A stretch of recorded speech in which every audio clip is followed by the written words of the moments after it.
Bonjour tout le monde, j'espère que vous avez passé une bonne nuit, que tout va bien, que le soleil brille, que les oiseaux chantent et tout, et tout, et tout. Alors, nous sommes toujours le 10 juillet. On découvre la case 18. La 17, je vais la remettre à sa place. Et je tire mon petit papier puisque tout est déjà mis. Alors, pour nous, rien n'a changé depuis 10 minutes. C'est formidable. 10 minutes pour moi, 24 heures pour vous. La science, la science. Bon, alors ici, j'ai quand même plusieurs couleurs. Je vais commencer par le J. J comme joie, joie de vivre, joie d'être avec vous, joie de faire ce DP. Un peu de rose. Why not?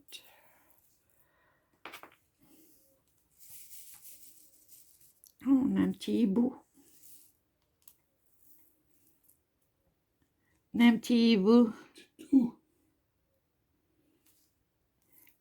Les voisins ont... Donc, ils sont... Je vous l'avais déjà expliqué, je pense. Ils ont des poules. Ils ont un coq qui s'appelle Jean la Plume. Jean Plume. Ah, mais je croyais que c'était Jean la Ah Plume. ben non, Moi, elle m'a corrigé hier, c'est Jean Plume. Jean Plume, oh, c'est moche ça. Je continuerai à l'appeler Jean la Plume, c'est plus joli, c'est plus élégant. Et je m'endors souvent avec au cri du chant de Jean la Plume. Oui, moi je me réveille. Et toi, tu te réveilles avec son cri. Oui, on a des horaires extraordinaires. On se rencontre de temps en temps. Ben, ça va depuis que tu travailles plus. On a l'occasion de se voir. Voilà. C'est vrai que c'est toujours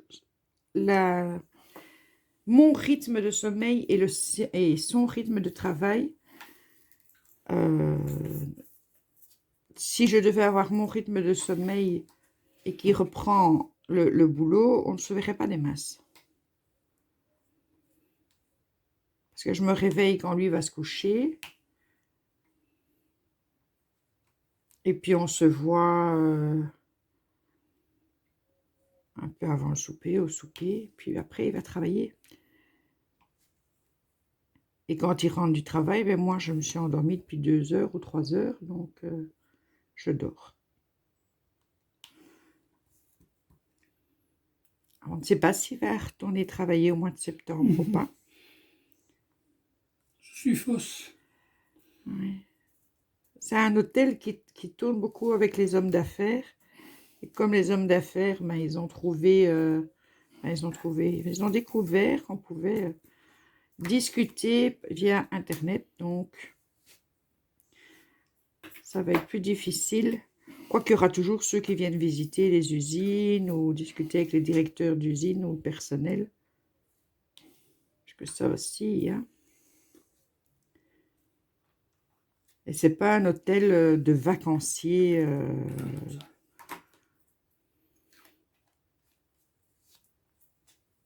Donc, tant que tous ces clients-là ne sont pas revenus,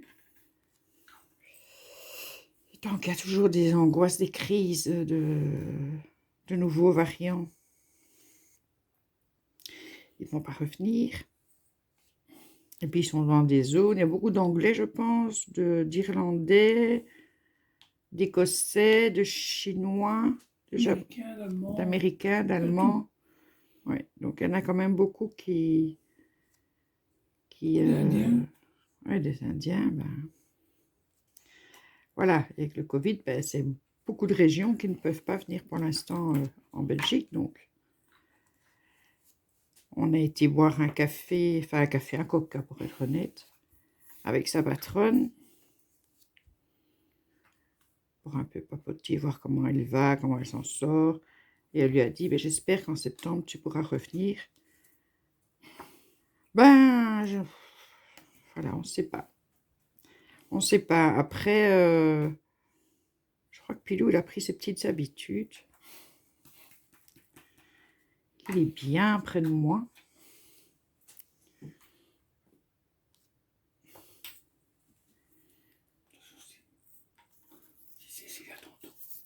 Cécilia t'entend?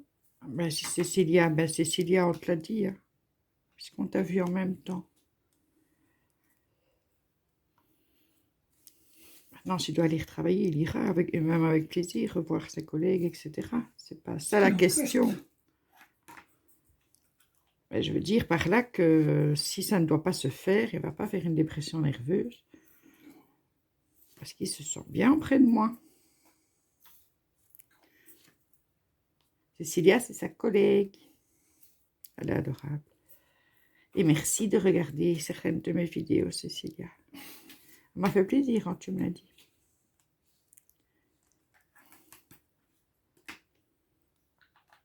Voilà, on fait ensemble les J. Et puis j'avance toute seule. Et puis on se retrouve après. Comme il y a beaucoup de couleurs bien dispersées.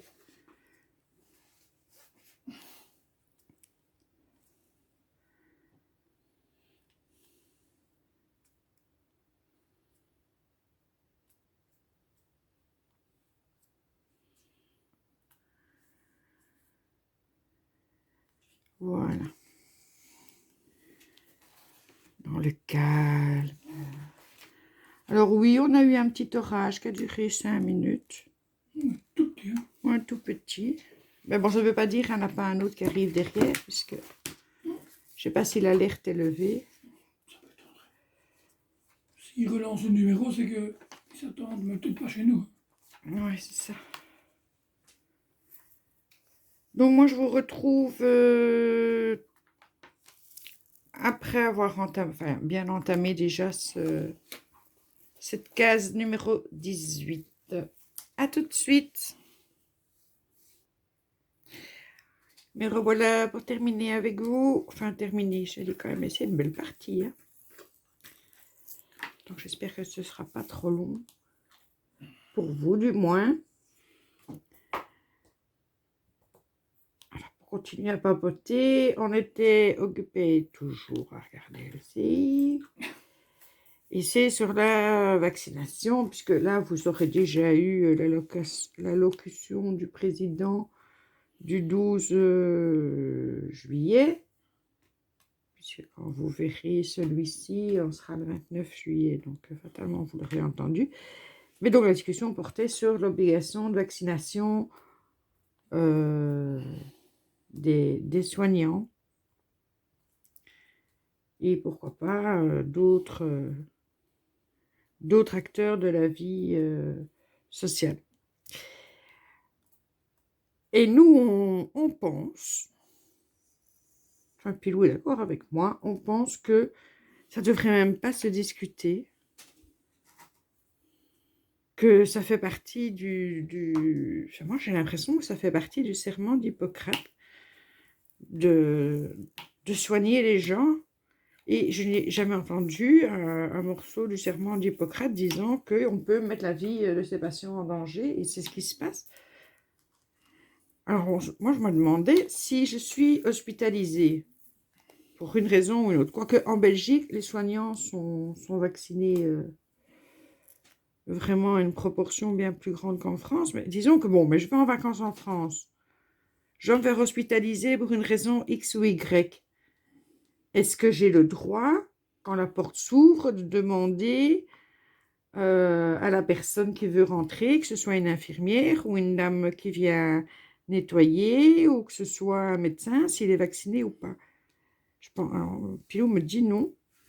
Ça, c'est sa liberté, c'est sa protection de... Comment t'as dit ça, Chou? La vie privée. Protection de la vie privée. Et c'est une aberration. Ben oui, c'est une aberration, parce que ma protection à moi de ne pas vouloir me faire soigner par quelqu'un qui n'est pas vacciné. Enfin, moi, je trouve ça quand même aberrant de devoir en discuter, même de devoir en discuter. Dire, on ne se fait pas vacciner que pour soi, on se fait vacciner pour les autres aussi. Et chacun, et même à la limite pour soi. Parce que moi, bon, on est vacciné. Dans la famille, je dois dire qu'on est tous vaccinés. On a nos 2 doses. Mais si je mets ma main sur, je sais pas, sur une rampe d'escalier et qu'il y a du virus sur cette rampe d'escalier, et que peu de temps après, je serre la main d'une personne ou je touche je lui apporte un verre et je mets du virus sur ce verre. La personne touche le verre et donc attrape du virus. Si elle n'est pas vaccinée, ben, elle chope la maladie.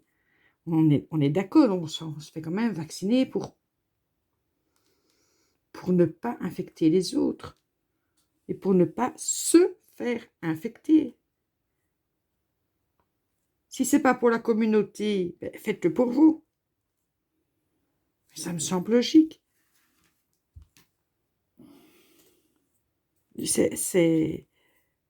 Alors, dire, oui, oui, mais j'attends de voir, mais tu attends de voir. Attends de mourir. Quoi? Parce que si tu attends 10 ans pour le faire, ben, en 10 ans, tu peux choper pas mal, ben, tu as pas mal d'occasions de choper ce virus. Qui lui, ben, vu que on lui met des barrières, ben, il va se développer de plus en plus fort pour pouvoir être plus agressif, parce que c'est dans son... un virus, c'est ça. Donc, non, honnêtement, je ne comprends pas. Alors, les théories du complot qui disent, oui, mais on va nous mettre la 5G. Ah ben, mais moi, personnellement, la 5G, moi, je suis pour. Si je ne dois plus payer Internet et que je l'ai où je sois, moi, je suis pour. Mettez-moi la 5G. Ah oui, mais on va savoir où on est. Mais moi, franchement, d'abord, la personne qui doit me suivre, d'abord, il faudrait beaucoup de monde. Hein. La personne qui doit me suivre personnellement, il m'a mis ma puce 5G, mais il va se faire chier, je vous raconte pas. Franchement, je lui souhaite pas de prendre ce boulot, quoi. Ou alors il doit être bien payé, parce que s'il doit regarder chaque diamant que je mets sur mon diamond painting, ou je pars faire mes courses, bon, il pourrait se divertir quand je vais voir mes sœurs, parce qu'on raconte des conneries. Donc là, éventuellement, il pourrait se divertir. Mais, vous imaginez, mais même vous, allez, toi qui m'entends, je parle à toi, les yeux dans les yeux, même si on ne se voit pas. Est-ce que ta vie est tellement passionnante pour te dire qu'une personne va être attitrée pour te suivre partout où tu vas? Qu'est-ce qu'on va foutre? Mais moi, je veux pas de ce boulot. Hein. Moi, je veux pas de celui qui observe, hein, parce que c'est... Moi, ce serait peut-être pour des gens insomniaques, ça les aiderait peut-être à dormir. Ouais, Ça, oui, mais franchement, l'interlude allemand, là où oui, ils voilà, c'est filmaient les ça. foot. Éventuellement, quand on avait la mire à la télé, où je me souviens quand je donnais les bibis des enfants la nuit, on avait chasse et pêche. Oh là là, c'était passionnant. On s'endormait en donnant le biberon. Donc, oui, peut-être que... bon, après, comment on fait dans un flacon où on peut tirer 10 doses de ce flacon pour être sûr qu'on attrape les 6 petits trucs de 5G, enfin les 10 petits trucs de 5G dans chaque aiguille? Parce que ça ne se voit pas, c'est tellement microscopique qu'on nous dit que ça ne se voit pas. Donc, comment ces infirmières lambda qui viennent passer bénévolement leur temps à nous vacciner font pour attraper la 5G dans chaque aiguille? Alors, peut-être me direz-vous, mais c'est dans l'aiguille qu'elle est patate. D'accord, mais alors si vous avez peur que c'est dans l'aiguille, achetez une aiguille chez votre pharmacien. Bon, c'est peut-être dans toutes les aiguilles, chez tous les pharmaciens dans le monde entier. Ça coûte quand même vachement cher. Hein. Oui, Je vais vous dire, franchement, ça coûte cher. Et on regardait tantôt la théorie, enfin les gens qui... Et ça montre de plus en plus les complotistes. Alors, il y avait un monsieur qui expliquait que lui, il avait été dans ces complotistes et puis il y a un truc, il l'a fait réagir et heureusement, il en est sorti. Bon, il a quand même des menaces de tous les complotistes parce que c'est quand même un réseau. Il faut savoir, c'est quand même un réseau. Donc, il dit, ben, il était jeune, il avait 19 ans et il était anti-système. C'est souvent des gens qui sont anti-système. Et bon, il s'est laissé prendre par une vidéo sur le 11 novembre. Le 11 septembre. Pourquoi je dis novembre? Je ne sais pas. Ah oui, c'est la fête des morts, fatalement. Novembre, on y pense aussi. Il y a eu des morts. Et dit après, bon, ben, vous voyez une vidéo qui rentre plutôt dans l'idée que vous avez. Donc, vous êtes déjà prêt à la limite à croire en cette vidéo parce que, voilà. Et puis, il y en a une deuxième, une troisième, et puis vous rentrez dans ce système et vous finissez par croire tout et n'importe quoi. Donc, c'est une émission où chaque semaine, il y a un monsieur qui vient et qui démonte ou- ou qui explique les nouvelles théories complotistes qui arrivent. Donc maintenant, il y a une nouvelle théorie complotiste qui dit que depuis une dizaine d'années, bon, c'est toujours les mêmes personnes qui font tout. Hein. Je crois que Hillary Clinton, elle est dans l'eau, ça doit être la méchante sorcière du truc. Donc, ils ont tué des milliards, vous m'entendez, des milliards d'oiseaux pour pouvoir les remplacer par de faux oiseaux qui en fait sont des drones qui vous suivent. Bon, alors quand vous entendez ça, vous vous dites, mon Dieu, les gens sont tombés sur la tête, mais qui va croire ça? Eh bien, c'est ces personnes qui pendant des années, on leur a bourré le crâne avec tous les trucs complotistes et maintenant, même si c'est aberrant, ce qu'on leur dit est aberrant, eh bien, ils y croient. C'est quand même dingue. Après, quand c'est expliqué comme ça, on comprend mieux pourquoi ces personnes se jettent là-dessus et veulent y croire. Hein. Tiens, j'ai perdu mon petit truc. Ah non, il est là, je l'ai retrouvé. Non, j'aurais pas su finir ma case, ça aurait été embêtant. Et je veux dire que vous êtes tellement imbriqués là-dedans que si on vous dit que ces gens au pouvoir, enfin, c'est quelques personnes qui dominent le monde, ont tué des milliards d'oiseaux pour remplacer par des faux oiseaux qui sont en fait des drones qui sont là pour vous suivre. Donc, on vous met une puce dans le bras. On met la 5G dans votre parapluie pour pouvoir vous suivre et éventuellement vous mettre un coup de tonnerre si vous emmerdez le peuple. On vous met des oiseaux par-dessus la tête qui sont des drones qui vous suivent. Mais c'est énorme. C'est énorme. On est suivi tout le temps. Tout le temps. Enfin. J'espère que parmi vous, il n'y a pas des personnes complotistes parce que je rigole, je ne me moque pas, vous le savez, ce n'est pas dans mon tempérament. J'essaye d'analyser. Bien, voilà, eh ben, avec ces bonnes paroles, moi j'ai terminé, oh j'ai dépassé mon quart d'heure, j'ai terminé ma petite case 18 et donc la 19 sera là au bout, donc voilà ce que ça donne. J'aurais dû éteindre ma tablette, mais bon, ça n'est pas bien grave. Et je vous dis à demain. Gros bisous. Ne pensez pas trop Les oiseaux sont des vrais oiseaux, mes enfants. S'ils chantent si bien, c'est qu'ils sont Mais ça vrais. serait interdit. Bisous.